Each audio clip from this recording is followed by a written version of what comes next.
Williams says new information. Pete, I understand on the suspect. Well, a couple of things, Thomas. First of all, talking to several officials now, I think the best way to say this is that there is no hard evidence at this point that there was more than one shooter involved here, despite all that we've heard today and all the confusing information.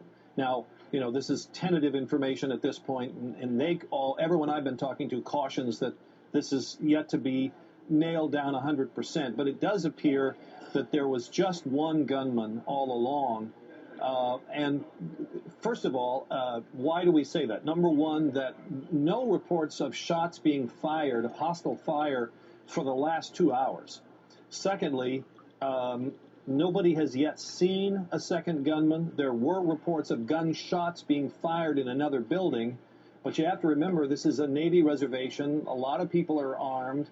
The police were opening doors with gunfire at one point. If they couldn't get an answer from inside, they'd basically either shoot the window open or try to shoot the lock off to get the door open. So it could be cross-communication.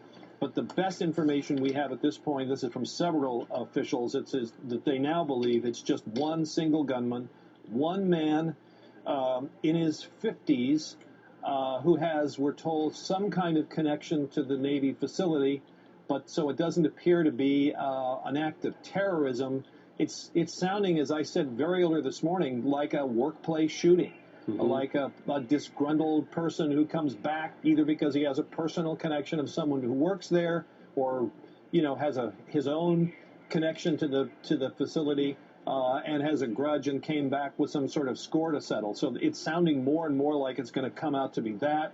I think you'll see in the next hour or so a lot of activity to confirm the identity of this person. We've been told he's dead, so it should be only a matter of time before they can confirm his identity, go back, search his house, do all those things that Mr. Bratton knows so well, better than I, what the next investigative steps will be. We still don't have, The D.C., the Gwen Crump, I believe her name was, who came out and said that they're going to have the police briefing coming up here in 20 minutes. She mentioned the name Bowling. Our Kelly O'Donnell's just sending me a note saying that Bowling is another military base.